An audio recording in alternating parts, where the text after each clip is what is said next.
Second. All those in favor? Yes. Opposed? No. Abstain?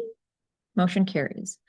The purpose of the public hearing is to receive all testimony and public comment regarding the intent of the Board of Education to approve the final budget for 2026-2027.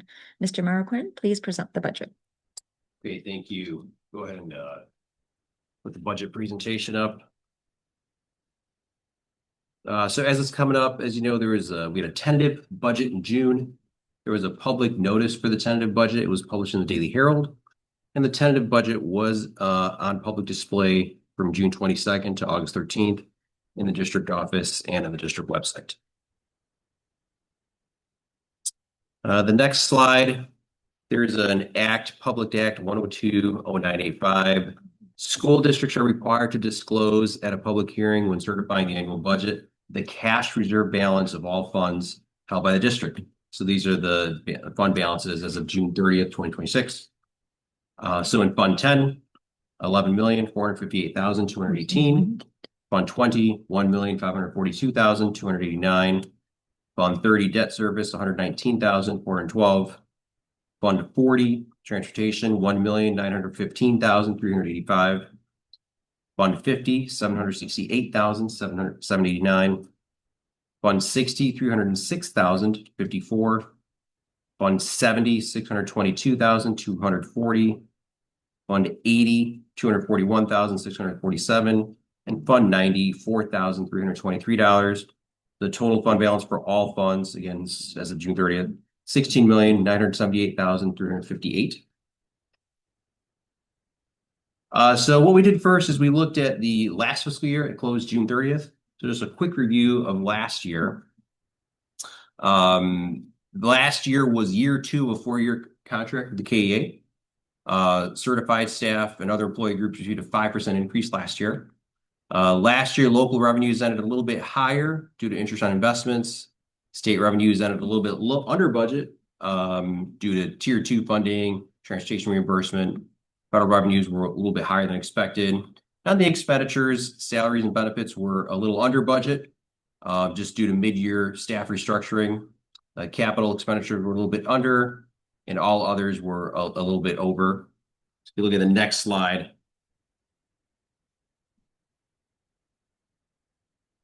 you see that left column is actuals, that middle column is the budget, and that right column is the variance. So on the revenue side, we're a little over budget on revenues, 41,529. On the expenditure side, again, we were under budget on salaries and benefits. So we ended under budget by about 748,000. On the very bottom, so that last year's budget deficit was 2.8 million instead of 3.6. So the ending fund balance was 16,978,358. And so ending last fiscal year with a little bit better fund balance than expected. Then as we start the new year, so FY27, we're very excited about this budget. We're very excited about the school year. We're going into the 3rd year of a 4-year contract. And this budget's going to fund 151 certified staff members, 37 paraprofessionals, 25 support staff, and 15 administrators. The salaries are expected to increase 4% overall over all the different categories and buckets. Benefits are expected to increase by about 11%. There are no major capital projects planned this fiscal year. The FY27 operating budget is expected to have a budget deficit, so we'll spend more than what's coming in, about 1.4 million. And then ending operating fund balance is projected to be about 15 million, or a 53% fund balance, kind of in line with board policy. Yep. Really quickly, we'll look at revenues, expenditures, and then an overall summary. So revenues for this upcoming year, local revenues make up the vast majority of the district's funding. Property tax revenue will increase by about 655,000, or about 3%. What's called corporate personal property tax is expected to remain flat. Interest on investments probably a little bit lower as we expect interest rates to come down. On the state side, state revenues projected to increase by about 2%. A little bit of an increase in EBF, but decrease in other categorical funding. And on the federal side, we're projecting a slight decrease in federal revenue. Title III funding told us is not going to be there. There may be carryover funds. A modest increase in after-school lunch reimbursement. and we're holding all other federal grants flat. Hmm. So the next slide is just a graph on revenue by source for operating funds. So again, local property taxes, the vast majority, about 72% of our revenue. Other local, about 5.5% of the revenue. EBF, that's a big chunk, close to 13% of the revenue. Other state, that's transportation reimbursement, early childhood. It's about 4%, and then federal is about 5.7%, or close to 6%. On the expenses side, salaries and benefits make up the vast majority of our operating expenses, like any organization. Certified staff will be getting a 4.5% increase for FY27 per the contract. All other salary groups increased by that same percent, 4.5%. Benefits by about 10.6%. Purchase services, we're expecting to remain flat overall. Capital outlay, again, there's no major capital project. And other objects will expect it to decrease. And that bucket, so to speak, has the SACID room. We're going to be taking over one of the rooms, so that's reflected there in that decrease. Here's just a pie chart on the expenditures. Salaries and benefits are about 72% of our expenses on operating. Purchase services are about 16%. Supplies and materials are about 6%. All other objects about 6%. Operating expenses total about $28.4 million. This slide here, it's a little hard to see from here, but that far right column is the FY27 budget, and it compares previous year's actuals. So it's in your packet as a reference. So on the revenue side, there's again $28.2 million. It's an increase of about 2.2%. On the expenses side, it's a slight decrease of all funds, about 2.4% decrease in expenses. And there's no capital and just different adjustments we've been able to make. So these are for all funds, expecting a budget deficit of 1.5 million and an ending fund balance of 15,460,818, or like a 52% fund balance. That's all funds. And again, this next slide here is just an overall summary of the budget. Go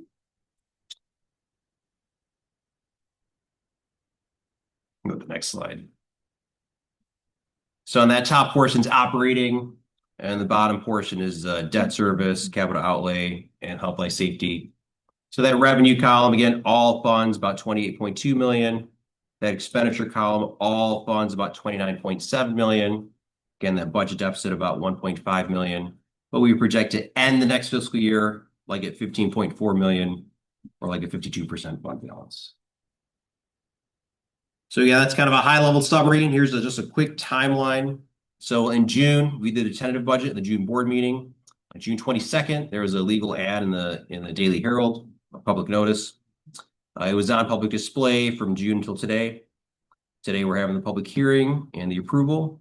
And then September 15th is the deadline to file that budget with the DuPage County Clerk and the Illinois State Board of Ed. And then once we do that, our budget will be posted publicly, both in the office and on the website. Yep. Any questions? Okay. Thank you. Okay. Do any board members have questions or comments regarding the final budget? Nope. Are there any members of the public who wish to provide oral written testimony or provide comment regarding the final budget? Nope. May I have a motion that the Board of Education adjourn the public hearing? So moved. Second. All those in favor? Yes. Yes. Opposed? Abstain? Motion carries. Welcome to the Keeneyville School District 20 Board of Education regular meeting. Maria, please call the roll. Barbara Schmidt, Here. Sarah Delaria, Here. Brent Hafer, Here. Amanda Capola, Here. Lynn Steiner, Here. Natalie Kacharski, Here. Terry Taylor. A quorum is present. Please stand for the Pledge of Allegiance. I pledge allegiance to the flag of the United States of America and to the republic for which it stands, one nation, under God, indivisible, with liberty and justice for all.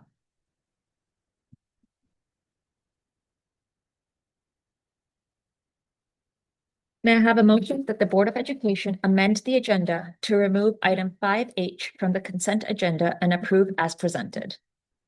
Sounds good. Yes, so moved. Is there a second? All those in favor? Yes. Abstain? Motion carries. May I have a motion that the Board of Education approve the consent agenda as presented? So moved. Second. All those in favor? Are there any items to be pulled for individual discussion? No. Maria, please call the roll. Sarah Delaria, Yes. Brent Hafer, Yes. Amanda Capola. Yes. Lynn Steiner. Yes. Natalie Kachasik. Yes. Farwa Ahmed. Yes. Motion carries.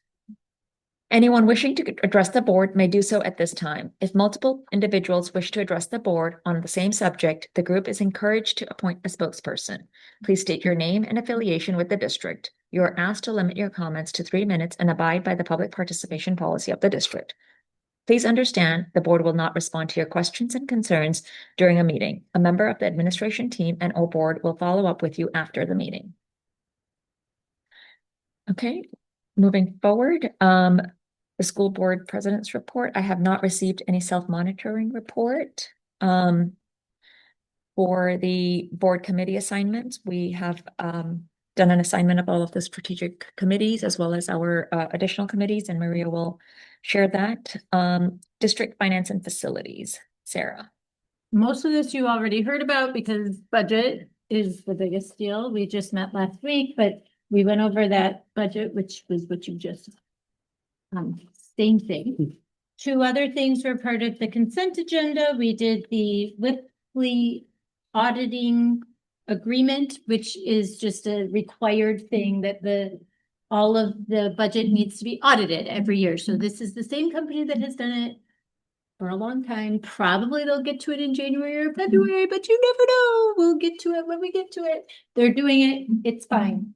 And then the multi-energy contract with ComEd, the rates went down enough. We talked about this a few months ago, but the rates went down enough. And so we have locked in for the next 3 years, 2.5 years, to get those lower rates. And then the only other thing will be part of the action items, the tuition reimbursement for those teachers who continued their master's or further education. The district's policy is to reimburse that up to $50,000. In previous years, it's been more than that. This year happens to be a little bit lower. And the recommendation is that we reimburse everybody who filled out all the paperwork. And that was the meeting. Thank you. Dr. Castillo, SACID. Yes. The SACID Board of Directors met last week, approved on the consent agenda, included monthly financial and HR items, and accepted donations for music therapy from the Foundation for Hearing and Speech Resources. For discussion and informational items included ESY report for the summer, Southeast School appraisal, enrollment and staffing status. And then for action, we had the approval of the Stifel as the underwriter for the SACID depth certificates, approval of the non-president agreement between SACID and the SACID Education Association and identified staff members, and then the adoption of the resolution appointing the school treasurer and approving the revised surety key bond of treasurer 2026-2027. And there was no closed session at the meeting last week. Thank you. Brian, the financial dashboard. Sure. With that, please. So we'll go through the finance dashboard just for reference here. This is through July 31st. So this is the first month of the 12 months, or so Right. 1/12 through the fiscal year. About 8%. So like usual, we'll look at revenues, expenses, fund balance. So the next slide. These are the revenues through July 31st. So again, just the first month of the fiscal year. That left column is the budget column. On the revenue side, the one thing to highlight there is the very first line, the local property taxes. It says about 50% of local property tax revenues come in. We take the May and June property tax revenue and we defer it. So we recognize it in our books in the new fiscal year. So as soon as we start that fiscal year, we recognize that revenue that was coming in May and June. So right off the bat, we start off with a lot of local property taxes coming in because the stuff that was coming in spring, we defer, we don't recognize it until July 1. Everything else, again, the year just started, so everything else is fairly on track. The other thing, federal revenues, it says like 28% of federal revenues come in. Some of that's Medicaid revenue, reimbursement revenue, and some of that is revenue that looks from last year's grant. We get the revenue now in July. Yeah, exactly. Otherwise, through the first month, all revenues total of 11.3 million, which is about 40% of budgeted revenues. On the expense side, again, through July 31st, it's only the 1 month in, most expenditures on track. The one thing worth noting is the salaries, it says 1%, and that's because that August 31st payroll, that's actually the first payroll for the new year. Yes. So as according to the books, this fiscal year, we haven't done payroll for teachers and paras yet. Their first check is August 31. So that salaries line is way under budget. We just started the year. Supplies, CO 35% of budget revenues, and that's just the nature of the school year. And you start spending on the front end, getting ready for the school year. Some of that's like software, some of that's materials, and just getting ready. So then all expenditures through July 31, about 1.5 million, or about 5% of budget expenditures. The fund balance through July 31. So total revenues are about 11.3 million. Total expenditures about 1.5 million. So that transfers column, there will be no fund transfers this fiscal year. We would transfer from working cash to capital to fund like a project. So there's no major capital project this fiscal year. And then that ending fund balance through July 31 is at 26,772,736. And on the bottom, there's just operating. So the ending fund balance about 25.4 million, or like an 89% fund balance. This next slide is just a graph of that treasury report, showing a visual for the all funds or total fund balance of that 26.7 million through July 31. So the green is the current year. And you see that trend early on. We start with a higher fund balance and we kind of spend down against that. And then lastly, CPI report. This is actually through July. So last time we met in June, there was a May CPI report, which is fairly high. It has come down a bit. The data release shows that inflation was at 3.4% for July. This is kind of in line with consensus. It indicates that the impact of the energy hike that we all saw is kind of easing, although prices are still a little bit volatile. But there it is for reference. December, which is used for the tax levy. You saw that spike and it's kind of starting to come down. Hopefully it keeps coming down. And then one last thing worth noting in the next month's board report, I'll include some capital project or summary of different things that we're doing. A lot of exciting things from the capital side happening around the district. One big thing, our new director of Buildings and Grounds, John Percato. He's jumped right in, lots of juggling in the summer, lots of projects to manage, and he's just done a fantastic job working with vendors, juggling with the staff. Blacktop ceiling, Greenberg cafeteria, mascot here at Springwood. There's a lot going on that we're very excited about. So again, that full summary will be in next month's. Yep. Any questions? No. Thank you. All right. Thanks. All right, moving forward with Dr. Castillo, your report. Yes, so I have a few items here. First of all, at the beginning of this month, our administrators held their annual retreat, also known as Administrator Boot Camp. So this is one of the only times during the school year that we can all get together, be away and uninterrupted, and really focus ourselves onto what we're going to do for the school year. So I want to thank all of our ALT members for their dedication and continued commitment to our Kidney Bill 20 family. Our strategic plan, which is going to be presented to you for approval at the end of the meeting or towards the end of the meeting. We're very excited to roll out the strategic plan to our staff on Opening Institute Day. So as you know, this framework will guide our key initiatives, align our district goals, and ensure we remain focused on driving student success and operational excellence across all schools. One of the big things that I'm going to focus on and our staff will hear on the first day is, and our administrators heard at boot camp is student outcomes. You know, we're at a place where now we have to focus on student outcomes, truly focus on what our students are learning, how they're learning, and ensure that, you know, they are being successful in high school and beyond. So that's going to be a big focus for this strategic plan. Next item is Back to School Fest. So our annual district-wide Back to School Fest is going to take place here in Springwood, Friday, August 21st, from 5 to 7. So we invite all families, all staff and their families to come out to this wonderful Back to School event. We've been getting over 1,000 people every single year. So we think this is going to be also very successful. And there's some surprises, right, Maria? So you won't want to miss the surprises. And then the opening of school, as I do, the first day of school is Wednesday, August 19th. As I do every year, I'm looking forward to riding the bus, meeting families and students at the bus stops, and also our district administrators will be at each of the buildings welcoming our kids. So we're excited. This is the first board meeting of the school year, and so we're going to have a lot of firsts this month. So we're very excited. Any questions? Thank you. All right. So next we're going to have, you know, there's a lot that goes on over the summer, and a lot of people think that, you know, oh, why? Do you go to work in the summer? I thought schools were closed. I'm like, well, yeah, schools are closed, but we're doing a lot of work. So I'm going to ask our administrators to please come up and kind of give a little brief on each of their departments. So Carrie.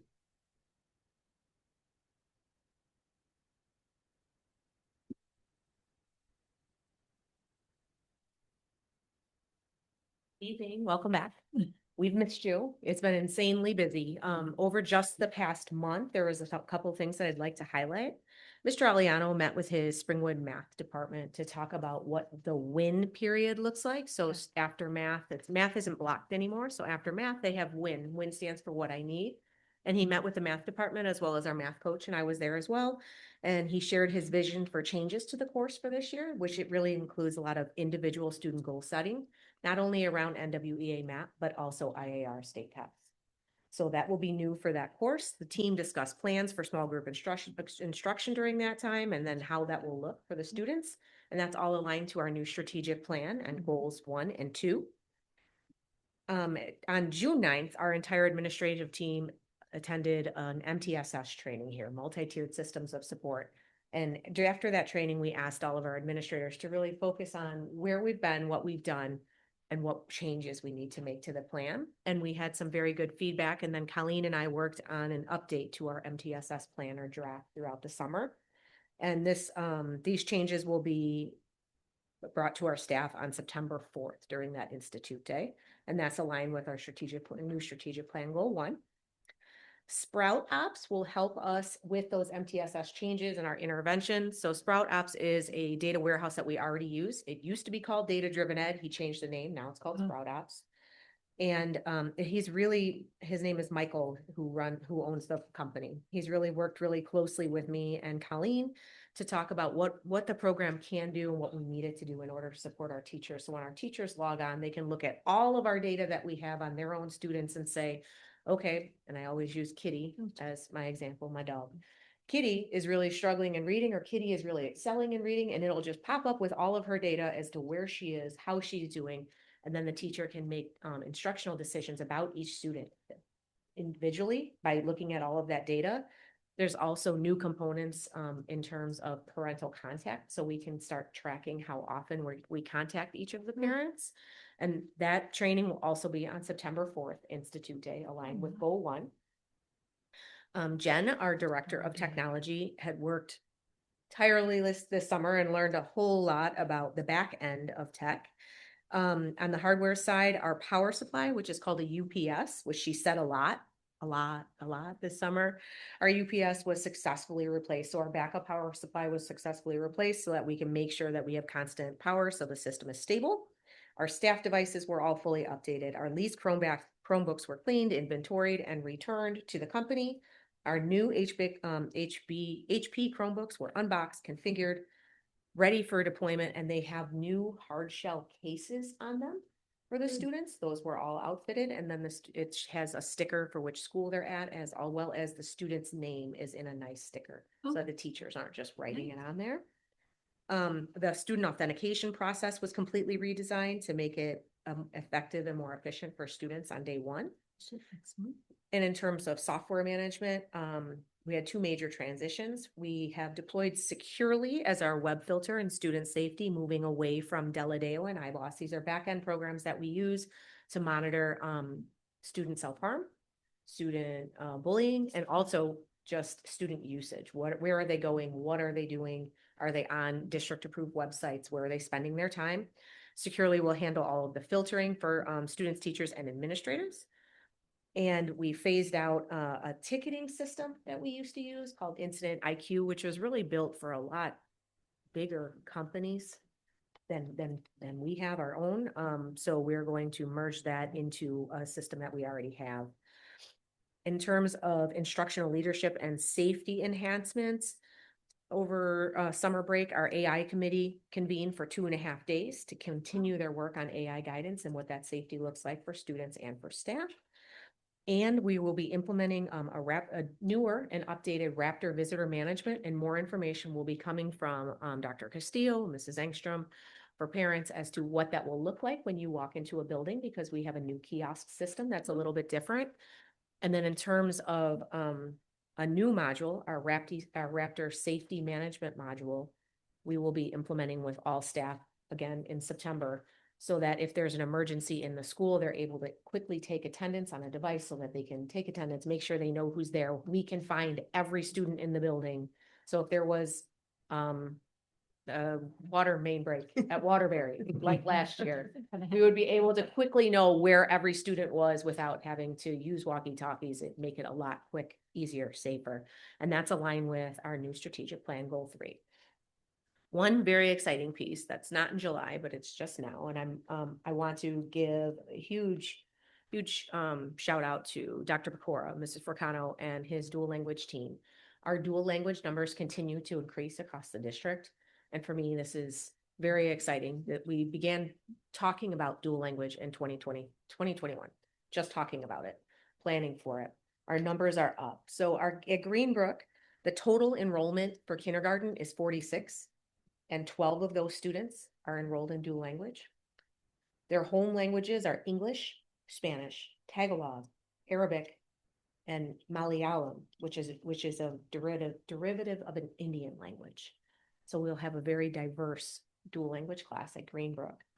At Waterbury, we have 73 kindergartners registered, and their team has recruited 17 dual language students.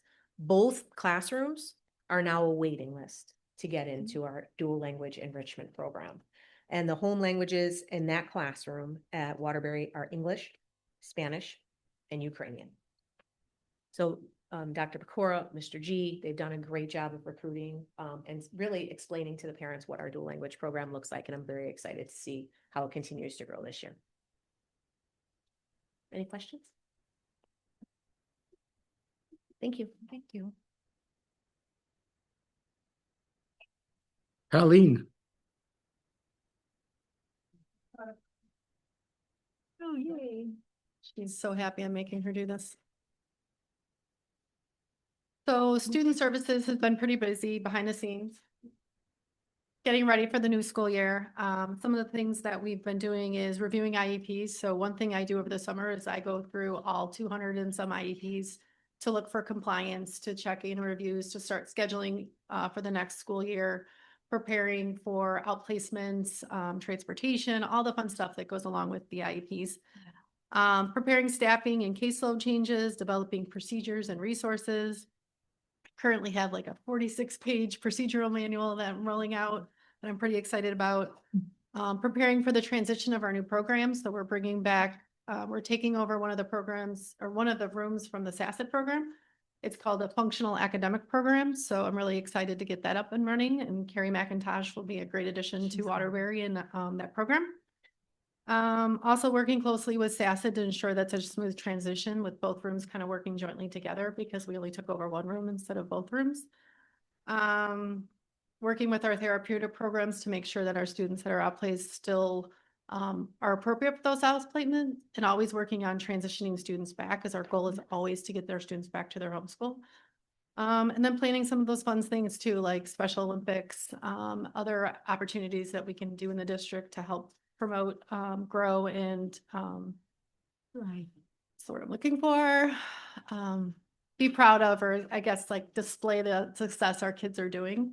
One of the things that we do have to do over the summer is to continue to provide those resources for families that might need some support over the summer. I've asked Estefania Bravo to be here today to kind of go over what McKinney-Vento is. It's a requirement that we have to do every year, is to give you that brief overview. So she's going to do that for you now. Hello, I'd like to take a few minutes to talk about McKinney-Vento and why it is so important for our students and families.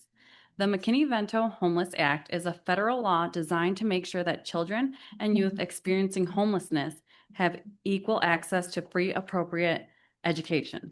When we hear the word homeless, we may immediately think of someone who is living in a shelter or on the street. But McKinney-Vento is much broader than that. A student may qualify if their family is living temporarily with another family, staying in a hotel or motel, living in a car, shelter, or another place that is not fixed, regular, or adequate. One of the most important things to remember is that homelessness can happen to any family, and it may not always be obvious. That's why our role as school staff is so important. As family liaison, I work closely with our schools to identify students and families who may be experiencing home housing instability and make sure they receive the support and resources they need. Eligible students have specific educational rights. These include immediate enrollment, even if they lack typical residency documents, and access to services that help remove barriers to their education, such as transportation when applicable. Families also have the right to choose between staying in their school of origin or attending the local school where they are currently living, depending on their circumstances and what is in the student's best interest. Our goal is not to make families prove they are struggling. Our goal is to listen, identify barriers, explain their rights, and connect them with the support and resources they need. Most importantly, McKinney-Vento is about more than paperwork. It's about making sure that a change in housing does not become a change in a child's ability to learn, feel safe, and succeed in school. Any questions? I want to thank Estefania. Although technically she's a 10-month employee, anytime over the summer I needed to reach out to her to help with families, she was always willing to come in, reach out to families with resources, do whatever they needed. So thank you. Lastly, I just wanted to mention that last year we did a program, a lot of PD around reframing behavior. So it was an approach that we needed to take to look at behavior differently. This year, we're going to continue with that with executive functioning, which ties in very nicely to reframing behavior. And a lot of times people think executive functioning is like being organized. There's so much more to executive functioning than just an organizational component. And it really ties into the reframing behavior work we did last year. So I'm excited. On Monday, we have a company called Brainworks that's going to come out and do some of that PD for our teachers. Any questions? Thank you. Now for our building reports, we're going to start off with Phil.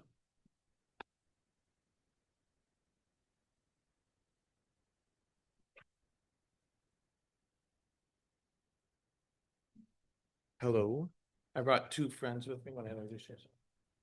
I'm Lila Cologne. And I'm Shia Patel.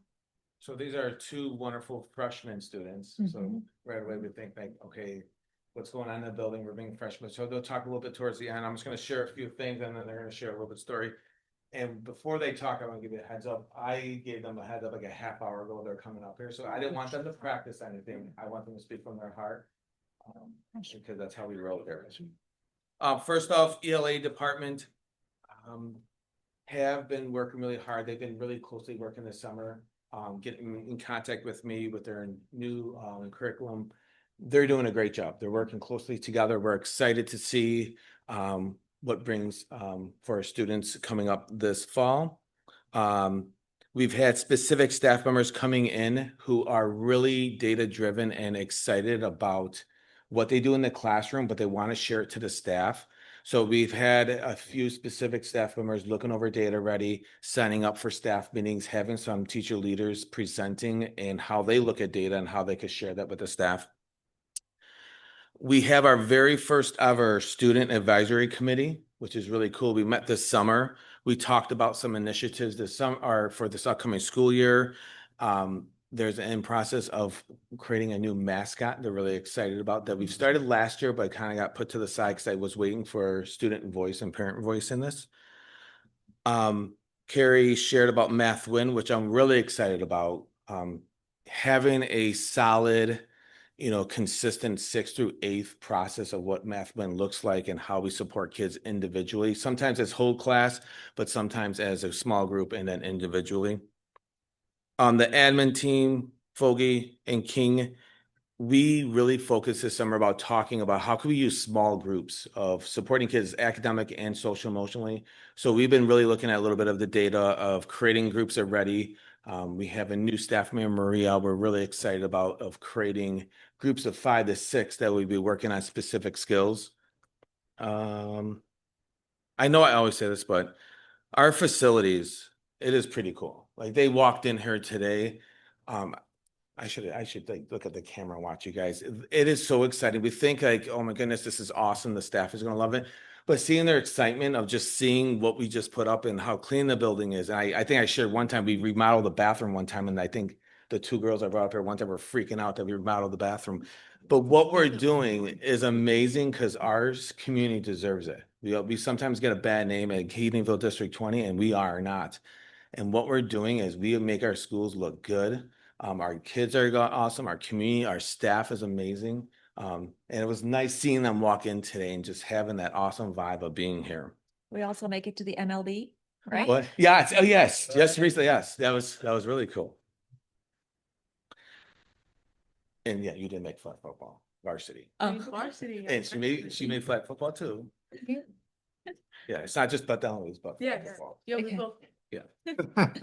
And lastly, I'm going to end with we do care about academics, but we're in an era where our students need a lot of support. And I'm just going to share my Stella. I share a lot about her. She struggles with school. She doesn't have many friends. And her school is just, we moved to this supposedly blue ribbon school, awesome community, and just every year struggling. And it drives me crazy that she didn't even get her schedule until 2 days before school started.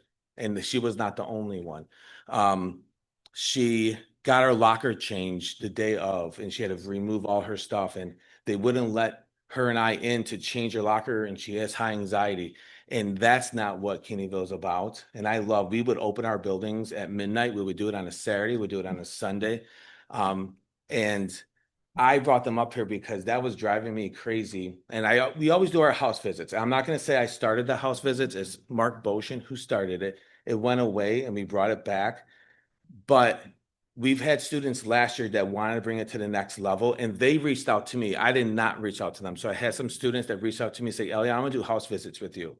And then this year we had a total of 9 students. My daughters went on the house visits with us to some houses. And then they reached out, which was awesome. This is the first year where now we have Lake Park students who already left us that reached out and wanted to do the house visits. And it says a lot about every time they asked a student, hey, who was your elementary chair, Waterbury or Greenbrook? They said a teacher, and their reply was oh my God, I love that teacher. That was great.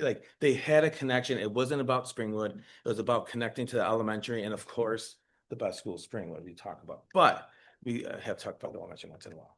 So they're going to come up and they're going to share their experience because I think it's most important. I don't know. I can't let go of Springwood. I always want to come back. I always want to do things. As you can tell, both of us, it's just such an amazing place to be. I wouldn't want to be anywhere else.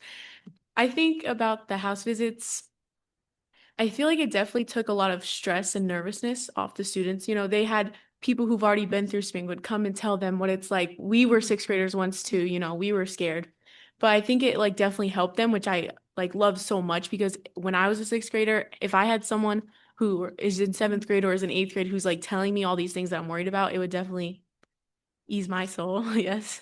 And in the house visits, they were like letting us in their houses. They were all so kind, like I think we had at least like 5-10 houses offer us food or drink, because we were outside. They're like, "Do you want to come in? Do you want to have a food or a drink?" Like they were all so sweet, asking questions.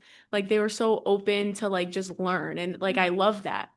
Um, I think Springwood makes like such a great community that like both of us. I genuinely am getting emotional because I do not like want to leave Springwood.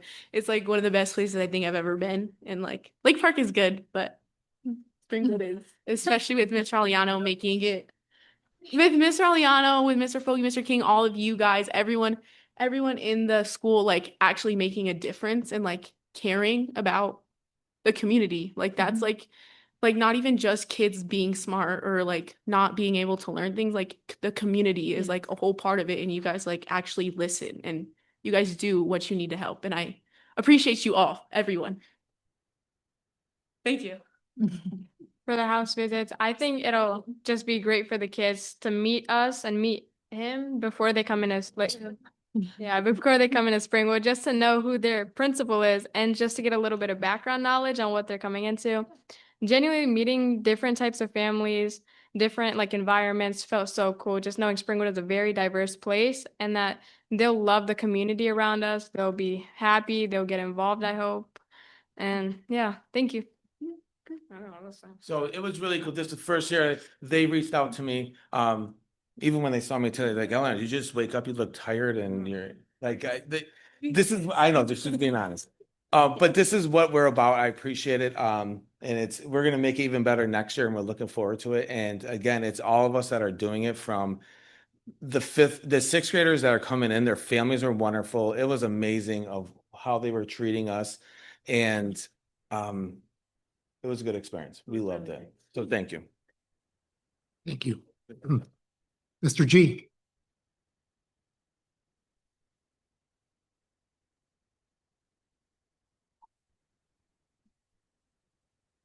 Good evening.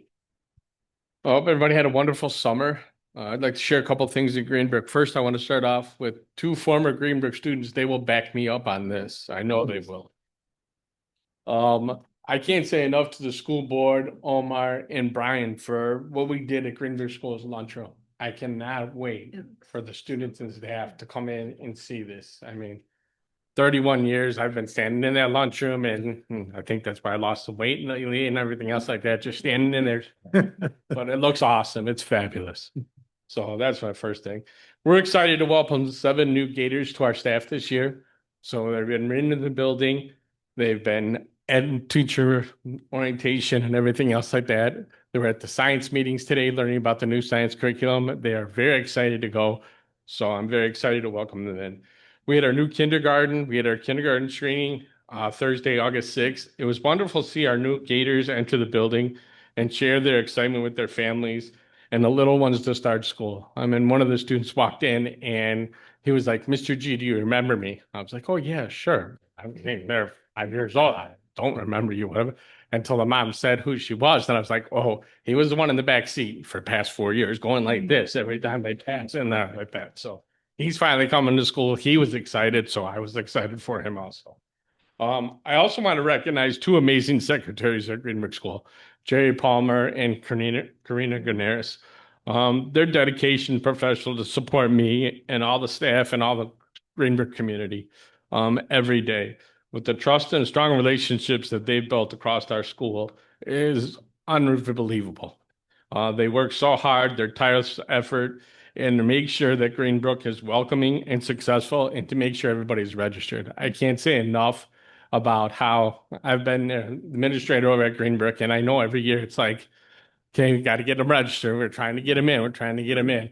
This year, when we came back in August, and to see where our numbers were and to see what they've done and everything else and how they were reaching out, it's just amazing what those 2 ladies do. So we are energized and we're ready to start the 26-27 school year. Thank you. Thank you. Dr. Pecora?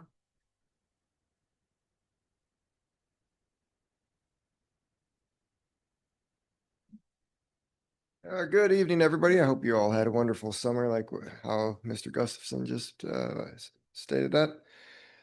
All right, there's a lot to talk about. So Carrie mentioned our water main break. I am happy to report I saw the village of Roselle out fixing it and hopefully finalizing it so that it stays for the upcoming future this summer. So that was something I thought I should update everyone on. So they did a patch job because if you remember, it was very cold back when this did burst. And now they came back over the summer. So I grabbed my turkey sandwich from home, sat outside, watched them doing this. And I said, this is the second water main break that we've had in my 6, now 7 years. So can we please not have any more? The last one was during e-learning, so it only impacted our staff. All right, so with that out of the way, let's get to some big kudosies here. So we have hired some staff as well. My first and third grade staff. So I had a first grade staff member who resigned at the end of the year. She lived downtown in Chicago, and she said she no longer wanted to have a commute of about an hour each way. Can't say I blame her. I'd go crazy. I'd go bald. Oh, wait, something else might happen. And so the first grade team came in. It's always a team concept when we interview. So we had 5 staff members who were representative to help interview on that committee. And then a third grade staff member got a administrative job. Had a very aggressive timeline in July because this was a later hire for a different district. And again, 5 members of our staff for third grade and elsewhere in our building showed up and participated. So big kudos for people just one answering my text at 8 in the morning and then saying, yeah, we can make it happen as quick as you want. Fourth grade staff came in for some problem solving, so I appreciate them. Our buildings and ground. So, John, I got to tell you the story. John was out one of those 90-degree days in July, digging up our playground to stabilize and fix some of our playground equipment. And he was out there for like 2 straight days. And I'd walk outside just to hop in my car to try to get the air conditioning on to go someplace. And then I'm watching John I'm like, that looks like something I would have waited until it was a little cooler to fixed. But I appreciate the dedication that he's doing. The boys in his department beyond that, they painted almost 2/3 of our upstairs flooring, the rooms. So, and it always looks nice when you get a new paint job in your room. Feels a little, fresh coat of paint does a lot for morale. So thank you. And then the secretaries, they are one of our secretaries. She had a wedding. And then right after the wedding, she came back in and kept working to call all of our kindergarten families. We have over 400 families or 400 students registered for the upcoming year already. So we're trending at a really good number. And that is, as Dr. Buckley stated, 73 kindergartners. And that means we have to get them all screened. So we have 62 out of our 73 kindergartners screened. Wow. And then they're now communicating saying, hey, we will release your teacher assignment, but we have to finish. So my kindergarten team not only came and prepped for the 2 days, we have a makeup session we are enacting tomorrow to try to get all of our kids screened so that we can make that informed decision. I just heard Mr. Aliano in the quarter zip. It looks very sharp back there, by the way. Talk about making that informed decision. We get a read on the children for kindergarten academically, but also social, emotionally, and behaviorally, trying to really get a good understanding so that we're not just, saying A, B, C, or 1, 2, 3, 4, 1, 2, 3.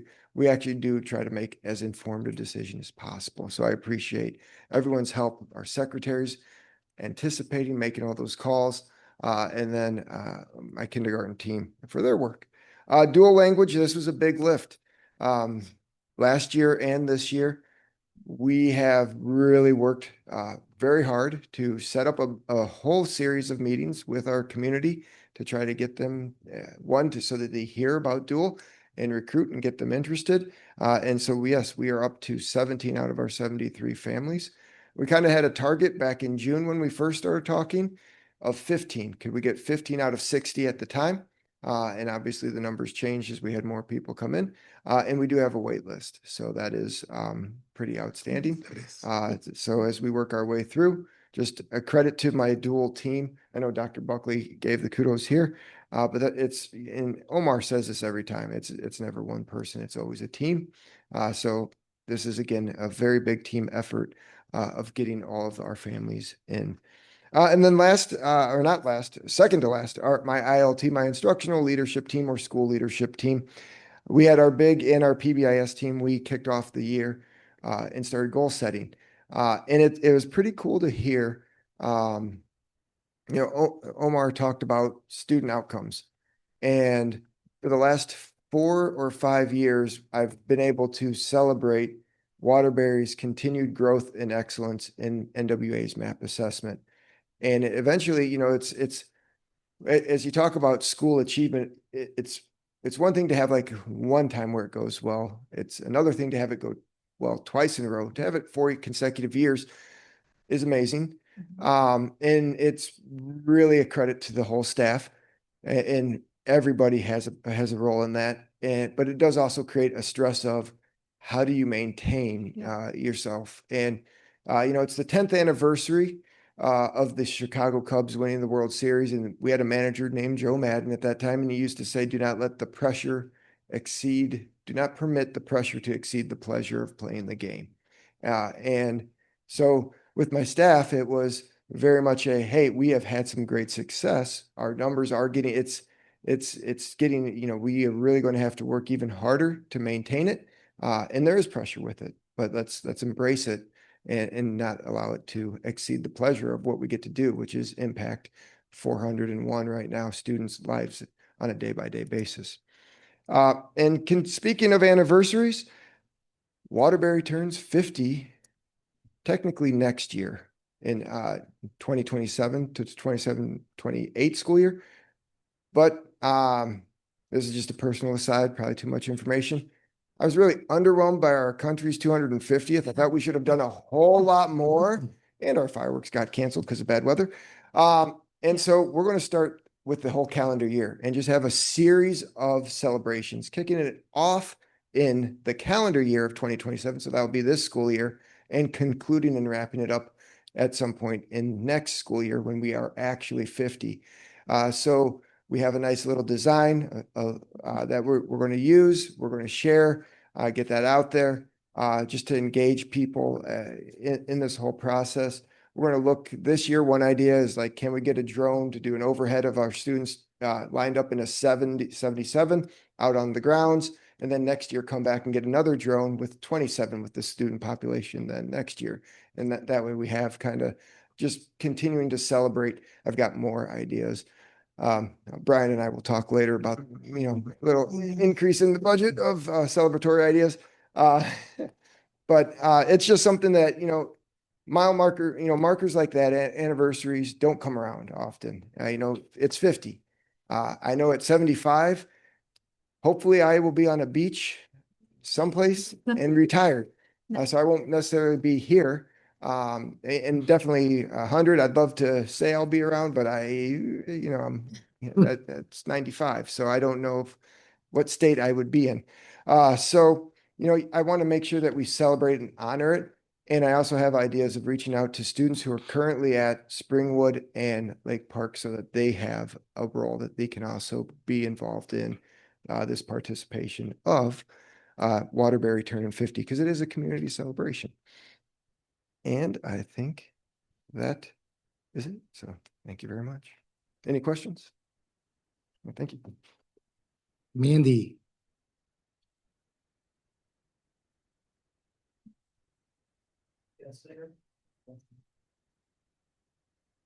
Hello, everybody.